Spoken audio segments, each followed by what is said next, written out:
मधुसिंधू ह्या काव्यप्रकारातली माझी कविता विषय आहे छंद. त्याचे मी वाचन करते. छंद वेगळा आनंददायक मनास रंजक जगा वेगळा. छंद देतो नवसंजीवनी नाचते मोरणी आळस देतो.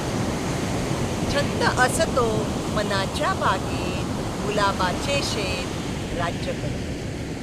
छंद देतसे देहाला आराम आयुष्य सलाम दुःख घेतसे. माझा तो छंद अक्षर कविता शब्द ते गुप्तता मिळे आनंद. कविता छंद ठेवितो स्वच्छंद आनंदाचा कंद सुगंध मंद. छंद जडला मज साहित्याचा अर्थ लिखाणाचा दुःख सरला. छंद नसता नसते आवड सर्वच नावड कसे जगता मी कसे जगता. धन्यवाद.